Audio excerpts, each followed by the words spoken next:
Well, everyone, we're live. Hello, everyone, and welcome to SD Spooky Adventures Ghostly Tales with Janine and Debbie. So, today we're actually going to have a special guest with us. I'm Janine. Hi, Michael. And I'm Debbie.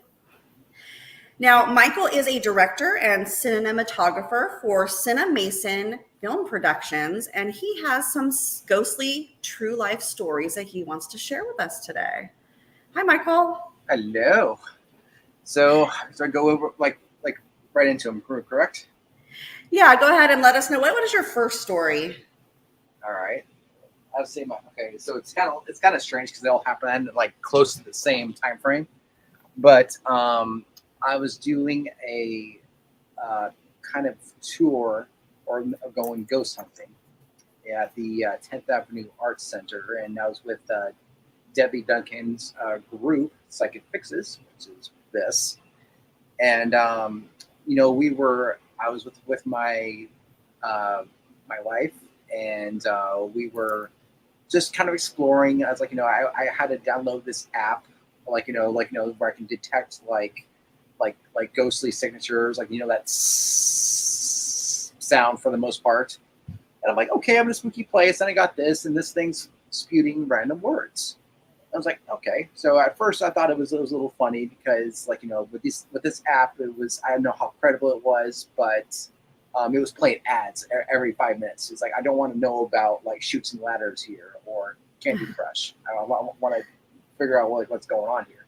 So I would get these words and so forth, and we go into this place called the Murder Room, and like it has all these shining, posters and little photos, from the movie and so forth. So it was my first time being in here, so I didn't know what to expect.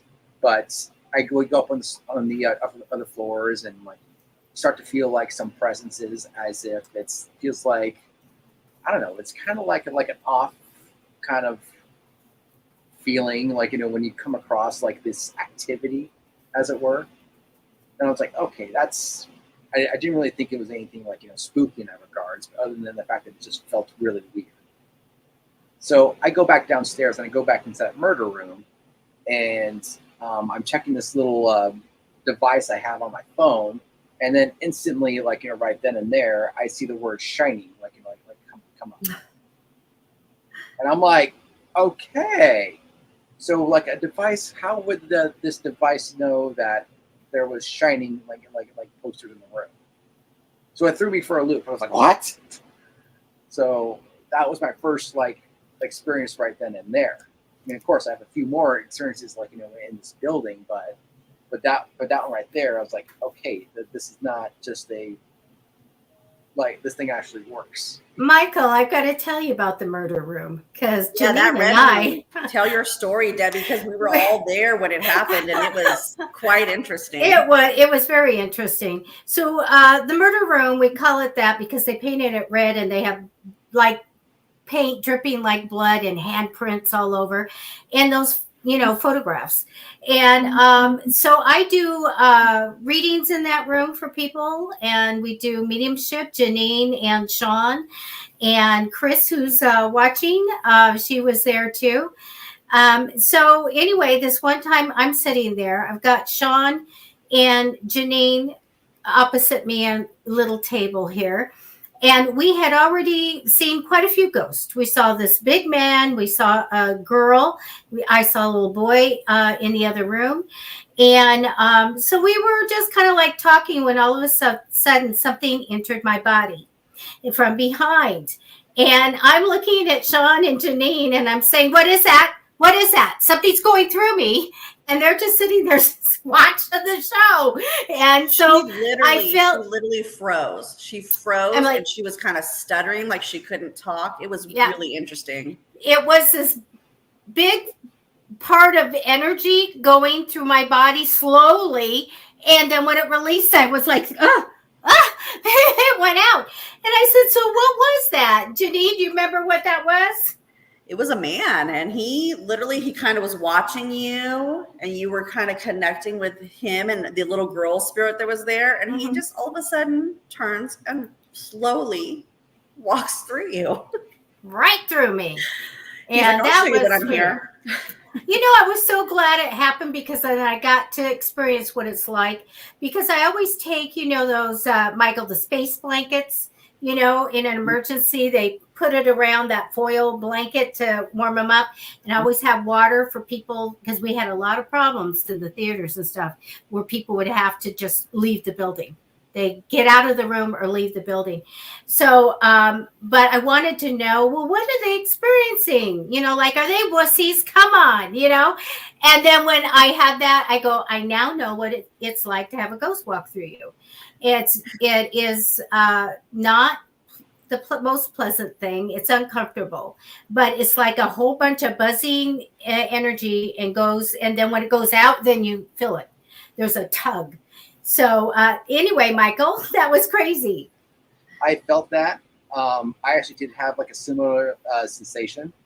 To me, it felt like as I'm walking through a corridor, which is the same place, it felt like a rush of anxiety, like go through me within a few seconds.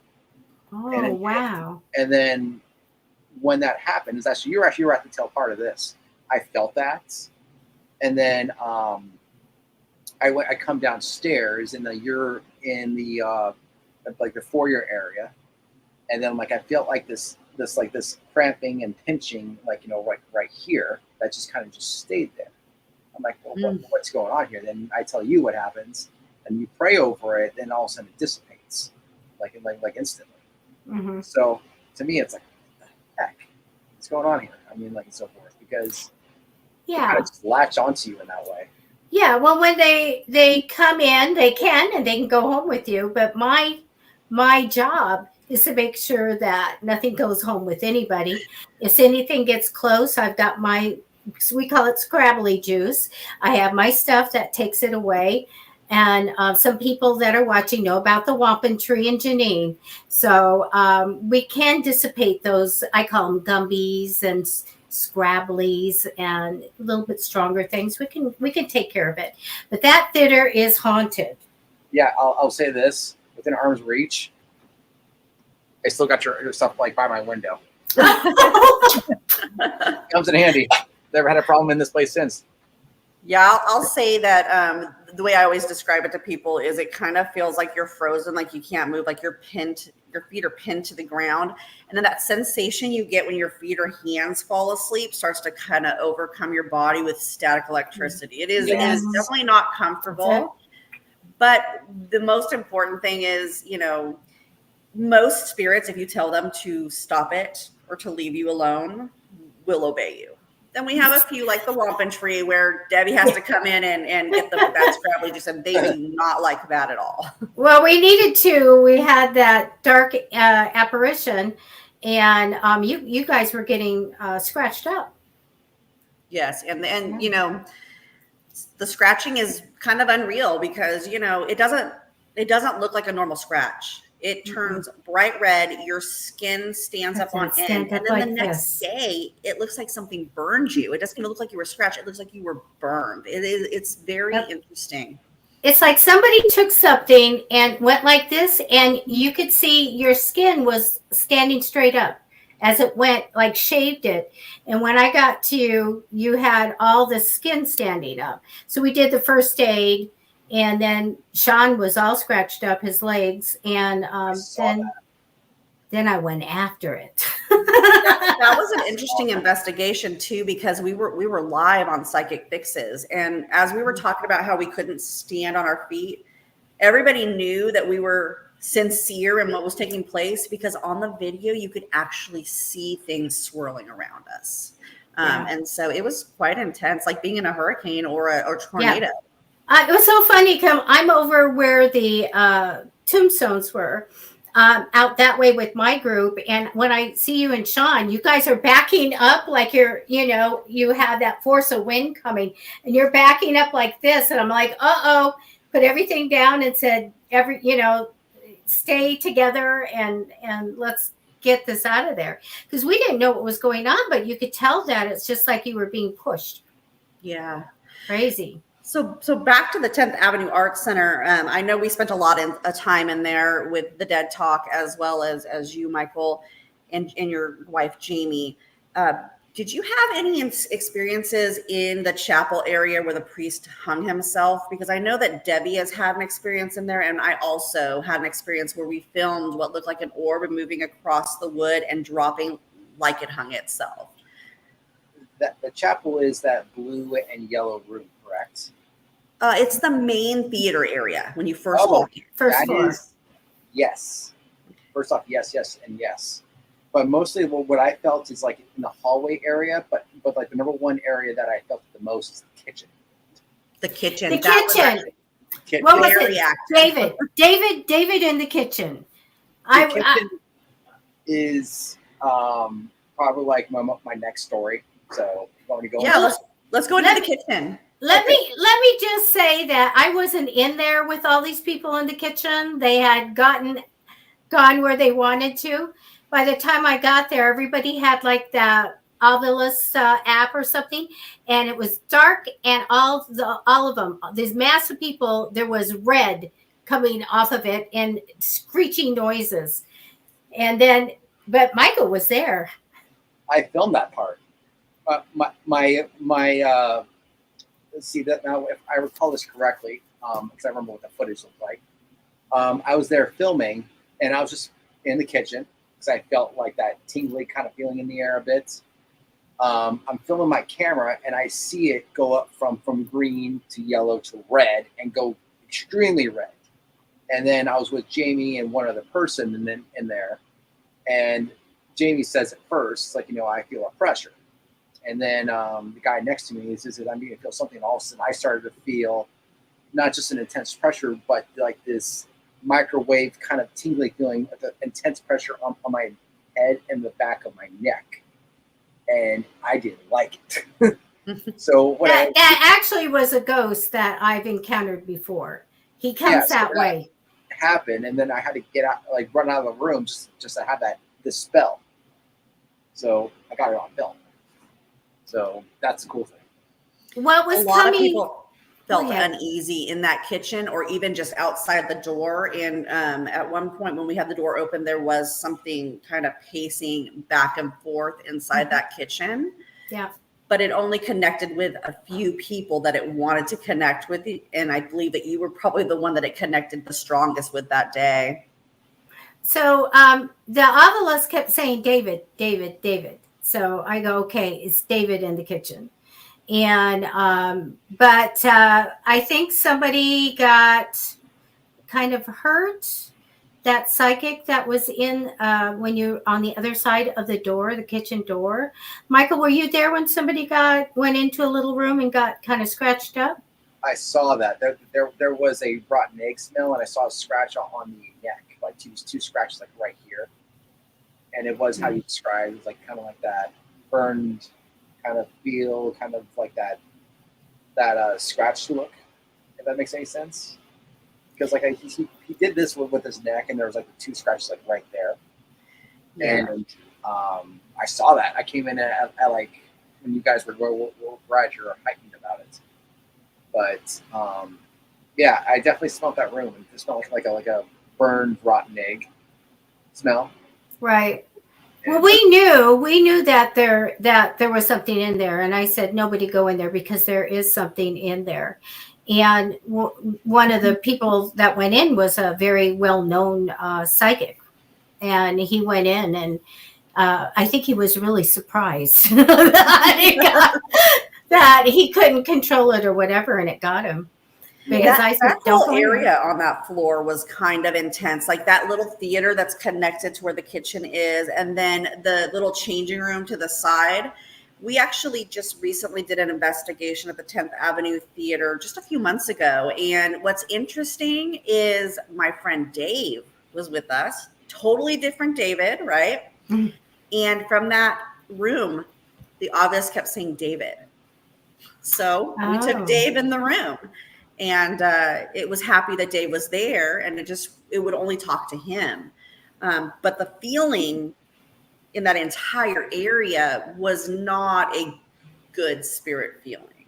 I'm not saying anything demonic, but I'm saying just not a good spirit. It was not a comfortable feeling at all. We always had problems with that I don't even know what story it was on, that little theater, the tiny one. It's the second If floor right next to the people kitchen. were always sick or weak in the knees. And I, every time that happens, we get them out and everything.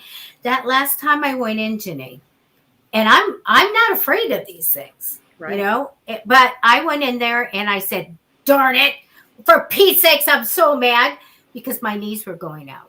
Yep. Why? I'm not afraid of you. That's the thing is like both of us are very strong and we're strong-willed and we're not afraid of anything. But there was multiple times that I felt faint or Yep, I had to like get I was out. going to pass out in that theater. I thought I was going to fall down, and I was mad the whole time. Like, why is it getting me like this? And I stood out, and then you know what? I don't think I've been in since. But we have people physically ill, We in did have there. that one woman because we visit that floor pretty quickly when we do our lockdowns, and the one woman paid her money to come on this lockdown. We were there maybe 20 minutes, and she said she had to leave. Like she Oh, had to leave the building, and so we had to let her out. And she paid for an entire 3 hours and was there like 20 minutes. It was too intense for her. She had to leave early. yeah. We've had a lot of people just leave and go home. Chris Oliver, Janine, tell about the light blinking when we ask questions. So I'm sure many of you are familiar with theaters and how at the end of the night, most people believe that theaters have their own ghosts inside them, and many of them do. So at the end of the night, they put out a ghost light or a stage light. Some people believe that the stage light's there, to make sure that it's safe, obviously, that everything else is out. We don't want you to fall off into the orchestra pit if you were to forget your prop. But some do believe it's there to scare off ghosts, where others believe it's there to say, hey, by the way, ghosts, we're done with the stage now. It's all yours. And that way they don't interrupt our productions. So one night we were investigating, this was just a few months ago, and we were all in the main theater area.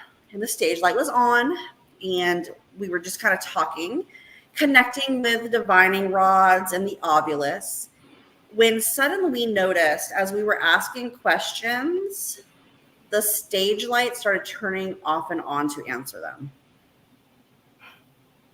So it would just turn off to say yes or blink twice to tell us no, and then it would just go back on steady.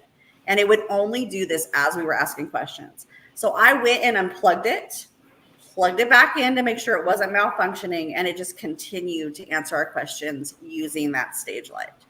Now, for those of you who've never been to the 10th Avenue Theater, that main theater used to be a chapel for the church. That whole block actually was the Catholic church here in San Diego back in the early times. It took them almost 100 years to build that church due to finances, but they would leave that chapel open so that any of the military coming in, no matter what time of day, they could actually get in and be able to do services. We're going to go into the spirit that's connected there because Debbie definitely had an experience with him. But that chapel is where the priest ended up hanging himself after the death of the little girl because he blamed himself for her death. And so we do get a lot of activity in that area. But this was a first to have them connect with us using the stage light. That's amazing. Michael, did you have a more on the theater? Yeah, I have. Well, in terms of the theater, I had those three core stories. My fourth story is in a mausoleum on Imperial Avenue. But I've been to that theater several times, 3 times this year doing film work. My crew has always been intrigued about feeling like any entities there. But I told them every time we go, we got to have that sage on handy so nothing ever messes with us. So my experiences are pretty much the three that I've talked about at this point, which is the Shining one, the Gumby one, obviously with the smell and don't go in that room. Obviously the kitchen, just feeling that activity, and then just all around that stage and kitchen area and hallway is probably the biggest spot for that activity, I would say. So before we move to your mausoleum story, I do want Debbie to share her experience with the German or the European soldier that is in that chapel area, because it was the very first time we ever entered the building, and she definitely experienced him pretty quickly. Yeah, it was funny. First time I walked in, and I was waiting. I was early, waiting for everybody. I went and sat down, and I was looking at the main theater doors, and out walked a man in costume. I think it was a lion costume, and and he was like, I'm going to say he's English, and they present to me sometimes like somebody familiar. So Terry Thomas was an actor that had a space between his teeth, and I think he was English. And so I go, oh, and then they kind of form the way they look, and I was like, oh my goodness, it's a ghost that's in a costume as a lion. And so I go, okay, well, I see all kinds of things. But then later on, they said there's a story, and Janine can tell you about that, of which I thought it was, I'm going to say, English soldier that was there before and in the olden days and passed on. So, Janine, do you have a couple of words about him? Yes, definitely. Yeah, you definitely, when you described him, you said the cowardly lion from the Wizard of Oz. Yeah. Mm-hmm. But you did tell us about the British guy, and that's what it was. Mm-hmm. It was a British soldier.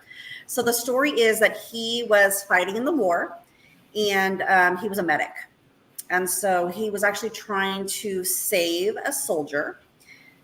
So actually, it wasn't the British soldier that was trying to save it. It was an American soldier that was a medic trying to save this British soldier. And so as he's trying to save this guy, he realizes that he's dying, and he goes to like the extreme of actually cupping the man's heart in his hand and manually pumping it to try to get his heart to start back up. That only works a fraction of the time, but he was all out just trying to make sure he saved this gentleman. So as he's pumping this heart and the gentleman dies, he feels this shock go through his body. And he said that it felt like he was going to pass out right there on the spot, but he was able to keep himself up.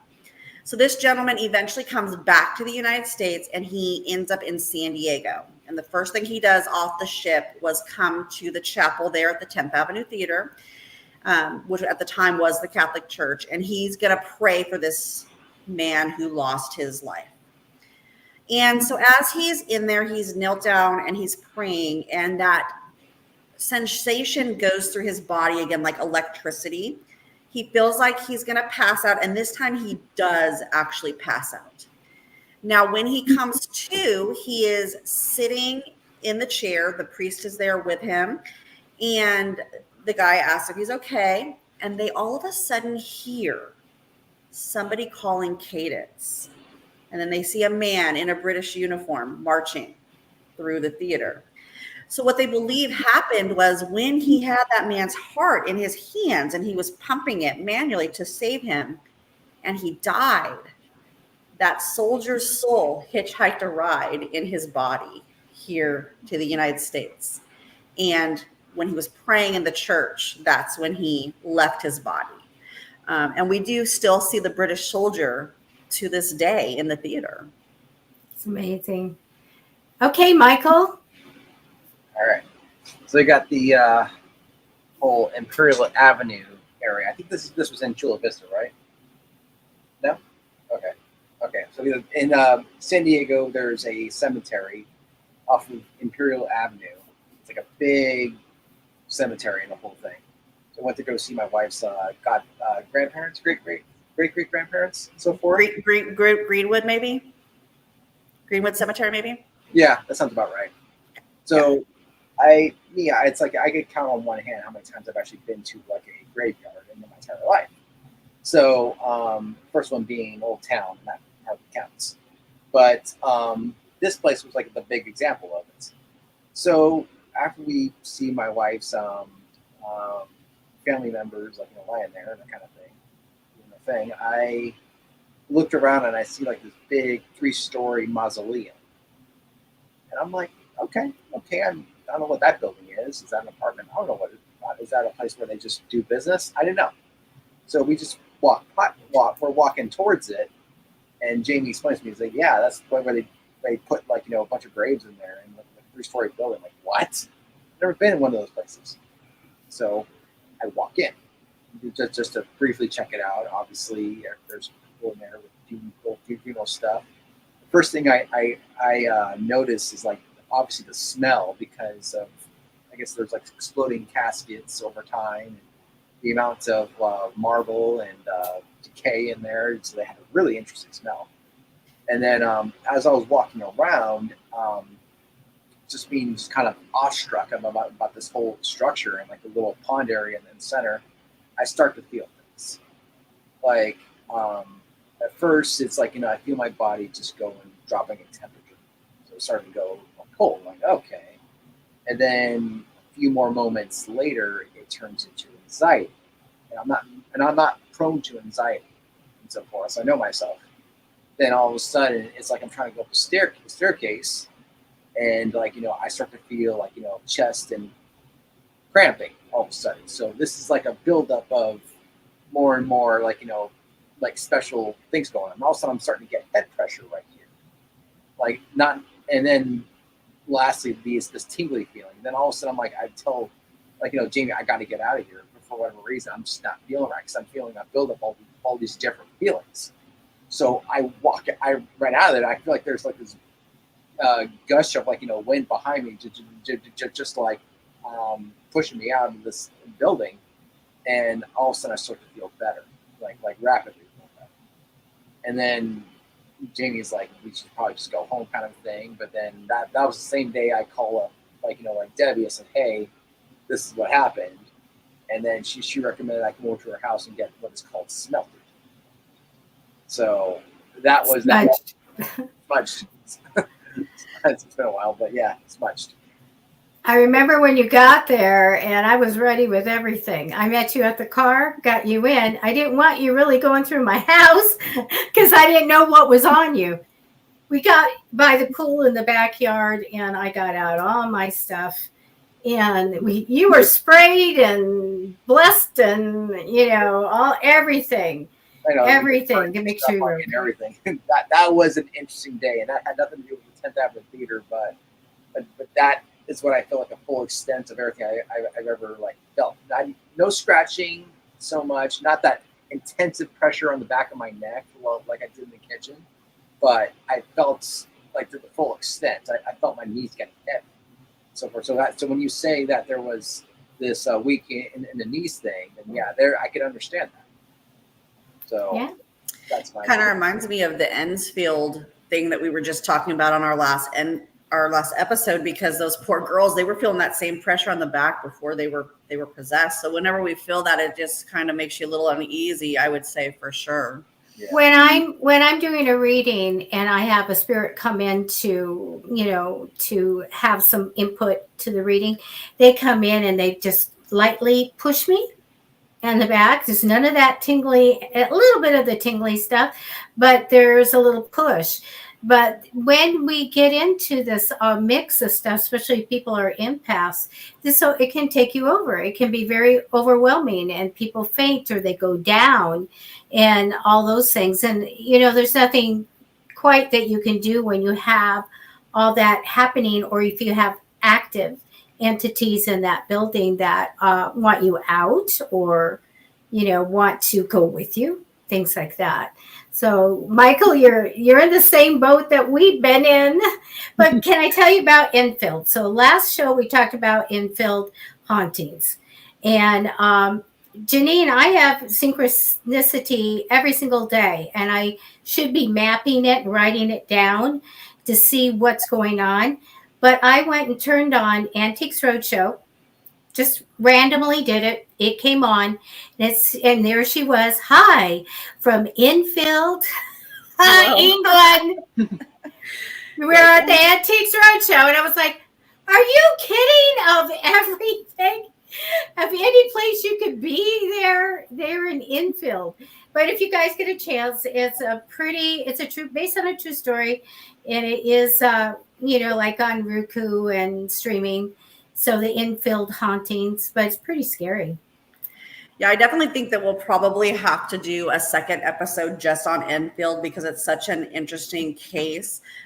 Since I've watched it, I've had 2 weird dreams involving Enfield. Like that little girl was following me on one of my tours. Like I've had some really weird dreams. And I think it's just saying that we need to delve a little bit further into it, maybe because we're both having weird experiences around it.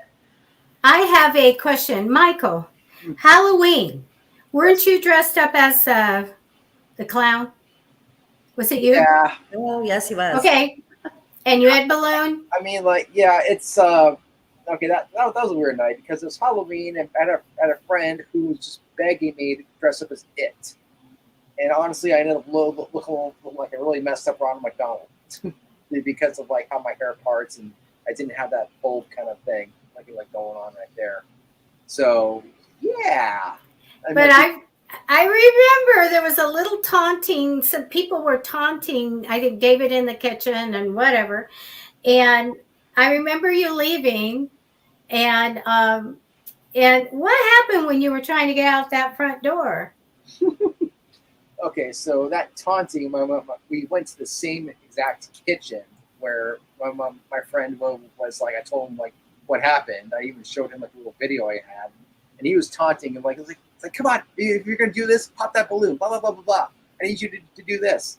Like, I do not know you're real. They was cursing at the ghost. You were telling like Brian, like to stop doing that because I'll just agitate him, kind of a thing.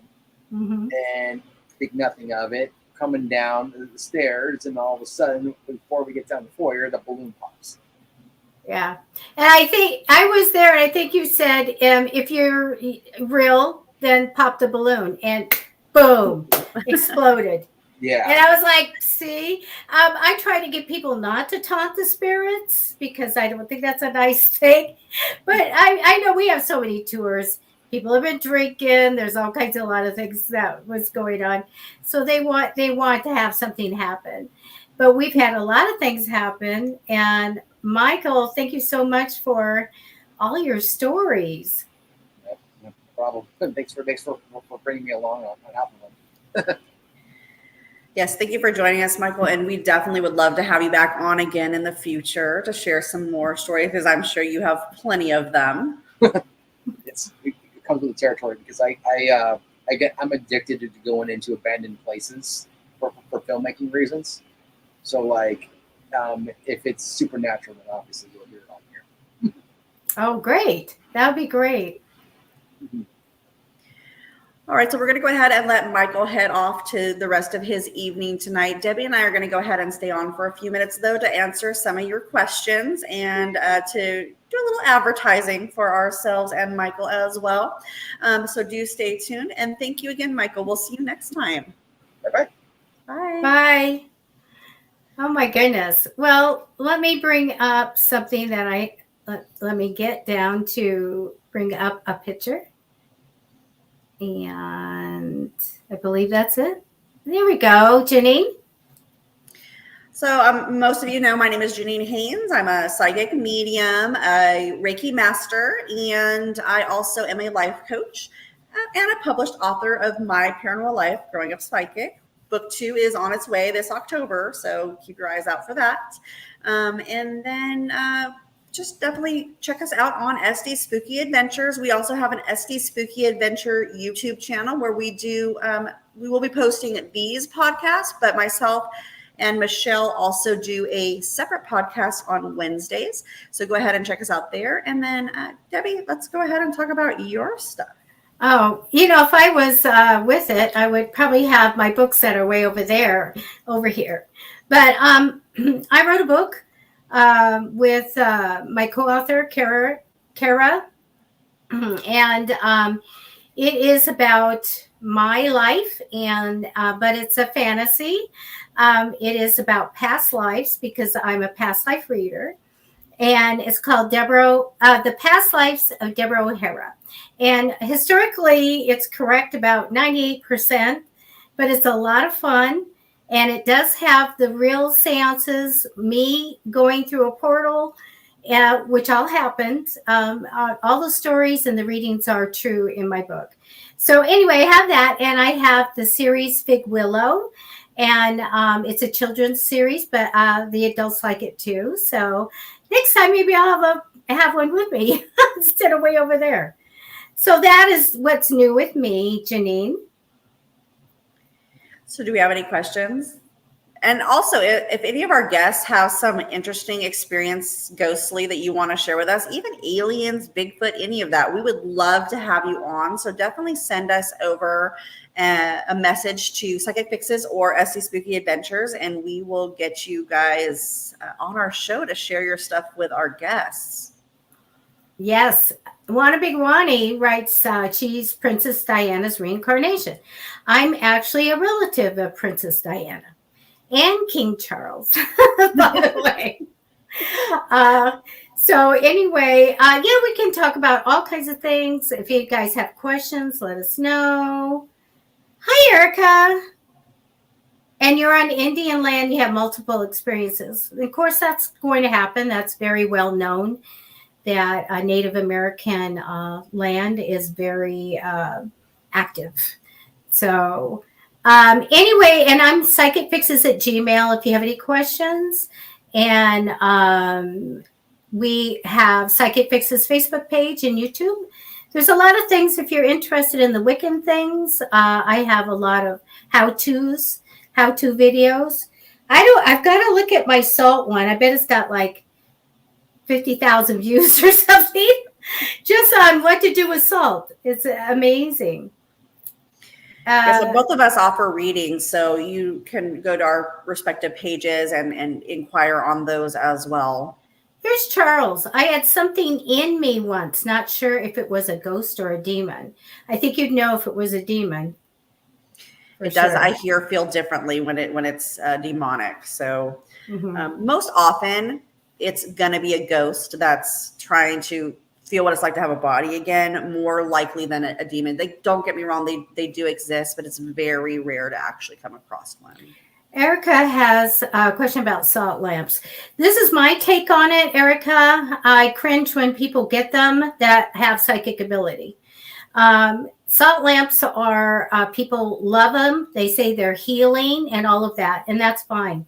But if you're psychic, if you're going to be doing readings and all of that, I suggest that you don't have one. At least you don't have that one in the room in which you're doing readings. Because salt, people go, oh, it's this great energy and whatever, it absorbs. And so it's going to take the negative energy out, also the good energy. People forget that when you're using salt, you have to go put that back in. Go back and bless the room and put all the good things back into the room. That salt is going to go in there. So you're going to have a salt lamp that might have negative stuff in it. Then you have to take care of it and dispose of it in the right way. So if you see my video on Psychic Fixes on YouTube, it'll tell you what to do with the salt. But I don't take a chance that it's going to absorb anything when I'm doing my magic and my gifts that God gave me. I don't have any in the house. Now, all my salt that I have, my apothecary of Wiccan stuff, and I have all kinds of salts, are capped. Okay, they're all capped unless I am warding a house and I need to have holes in the top of the lid. That's a different thing. But I don't have that in my house, and all my salt is put away. Okay, so that's my opinion. I'm sure there's people that are going to tell you different, but yeah, that's what I have. I a salt lamp. I have like the salt candle holders, but I only use them for certain things, and then they go into a storage container. Right. Because do you have that feeling that you need to keep it away? I do feel like it needs to be contained, and I use it to pull negative energy from home. So there's a reason why I don't take it into my home unconcealed. Right. I agree. There you go, Erica. You got our 4 cents. People are saying they don't use them or whatever.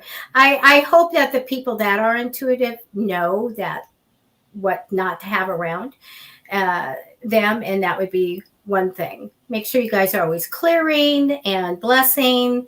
And I always tell everybody, Janine, to make sure that they clean their house, clear their house, they bless their house, and they ward their house to make sure nothing comes in. So it's all this It stuff. is very important, and I believe that the Wiccan religion does impress on you to go ahead and clean really well before you do any manifestation and whatever, because clutter creates chaos, dirt creates chaos, and if you want peace in your home, then you definitely need to be cleaning. It's a huge thing now. People are really into crystals and the stones. But here's the thing, all of those crystals and stones are taking in energy also. So if you're not clearing them on the full moon and doing constant clearings of your stones, you could be creating some of the chaos in your home. So just know that if you're going to get into collecting these things and having them around the home, there is maintenance that needs to be done with them in order to make sure that you guys have that calm and peace and the best outcome for what those stones are for. You definitely will have to clear them as well. Yeah, lots of ways to clear. And the one thing that I get and I cringe is when people tell me that they took and on my tarot cards right here, they take them outside and leave them out in the full moon. And I just go, nope. No, put them in the windowsill inside, but don't take them outside. One thing is because of moisture. You're going to come back with wrecked cards eventually. And I think I like controlling everything. I put out water. I put out the stones and all of that, but I would never put my cards out. Those cards take an energy also as we're doing things. I don't necessarily like people to touch my cards until I've cleared them first, because I don't want their energy in my cards. But also outside, I don't have control of what spiritual energy is messing with my cards at that point, where I know that I've warded my house, so I know it's safe inside there.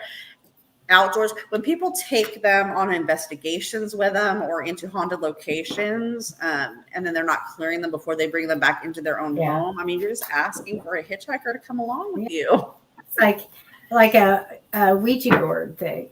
So yeah, and people have to have a really big don't limit yourself to what your power is. And I tell everybody, it's like going to church. You go to a Catholic church and you go through all the wonderful things and it's beautiful and all that.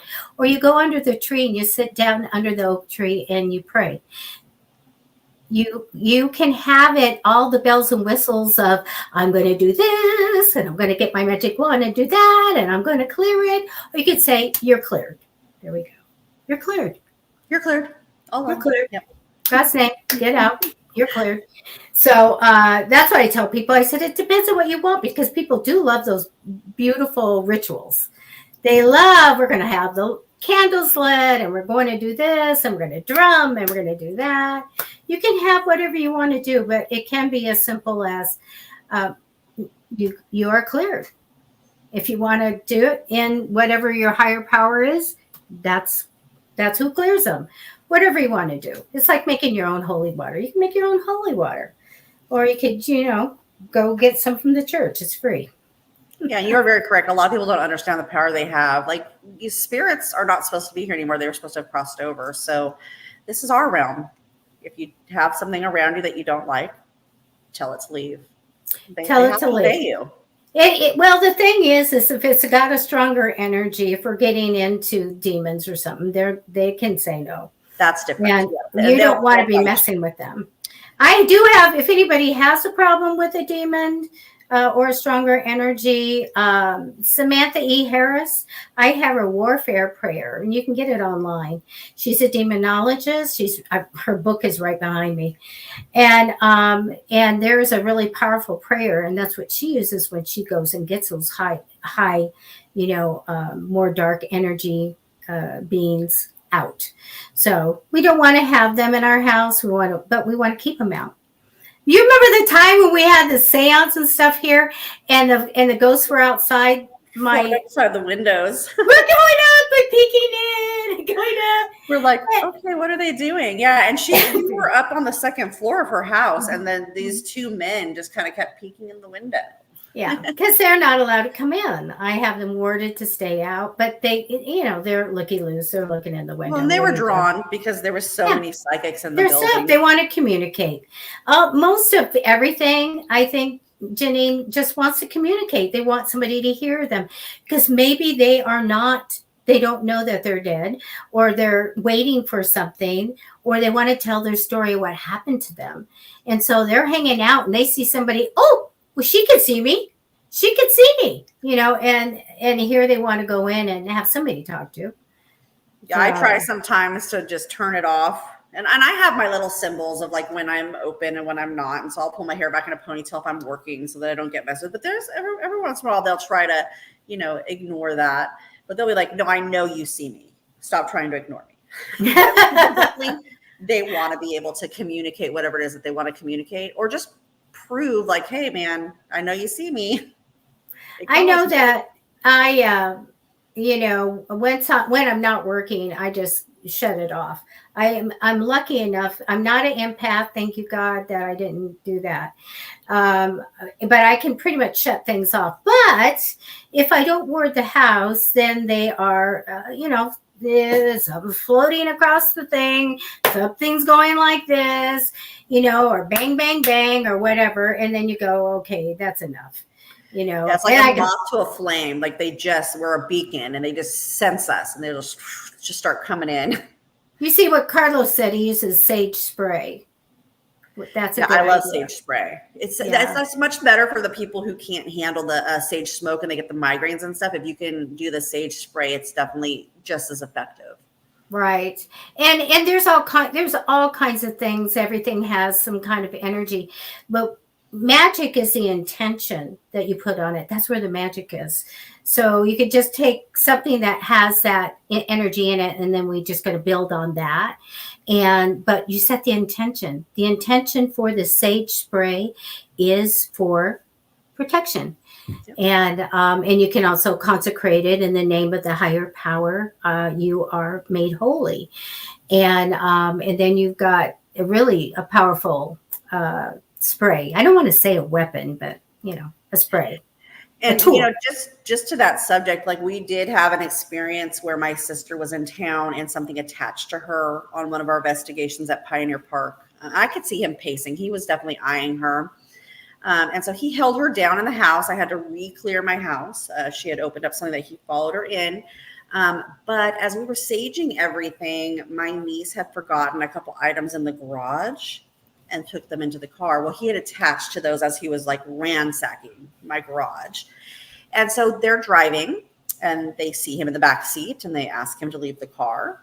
And he does briefly. And then he gets back in the car with them. And she's, just really trying to make sure this thing does not come home with her.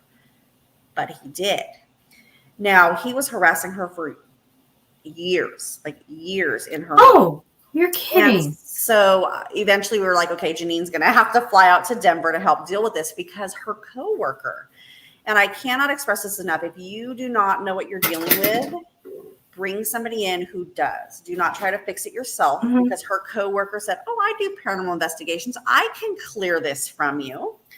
And she comes in and tries to help. So now this spirit is harassing the coworker and my sister, causing marital problems for the coworker and illness. So the coworker was a little bit less strong than my sister. It started causing illness for her. Oh my. We are trying to figure out how to fix this. And my mom has a dream, because my mom is also a sensitive. My mom has a dream that she needs to drink holy water. Okay, well, we're not going to get holy water from a church that everybody's kind of never. Don't do that. Never drink that. Never. But we did make our own holy water. Right. I taught my sister how to do it. She made her own holy water, she did her own consecration, and the woman drank this. And it did clear it out, but it was still focused on my sister. And it wasn't inside my sister at this point. So I fly out to Denver, and sometimes that you're dealing with something that's super strong just by the energy that you're feeling in the house. So I open the sliding glass door in the middle of her house. I start on one end. I'm clearing and blessing. Holy water crosses on all the walls, making my way through. And then we get to my niece's closet. And there's definitely something in there. It is on fire inside there. And it was snowing outside. So it definitely should not have been warm in her closet. As I chased it from the room, the wall connected to the living room began to vibrate. We could hear it. We could, see it kind of rumbling. make it around the corner, and I'm pushing it out the sliding glass door. I put that final cross on the wall, and the wall itself was on fire when I touched it, and it was shaking like we were having an earthquake. And then as soon as I pushed this energy out and closed that door, complete peace. So, don't, as she said, don't underestimate your power. You can create your own holy water. You can put your own boundaries in place, and you can control your environment. That's for sure. Oh my goodness. I don't think there's any more questions. So I'm just looking really fast. Well, we'll definitely be back next Sunday. Do we have a guest set yet, Debbie? No, but we can get one. I'm sure we can get one. Definitely. So keep your eyes peeled on Psychic Fixes or SD Spooky Adventures. We'll let you guys know who's going to be on with us next Sunday, but it'll be the same time. Definitely share our podcast with your friends, and make sure that you head on over and subscribe to both Psychic Fixes and SD Spooky Adventures YouTube channels. And if you don't already like both pages, go ahead and give us a like as well. Thank you. Okay, guys, we're going to sign off, and we will see you. Now, are you guys be on next Wednesday? We will have a episode next Wednesday. It will come live from the SD Spooky Adventures page. Great. Okay, you guys, we're going to go. So thanks for watching. Thank you, Debbie. We'll see you next time.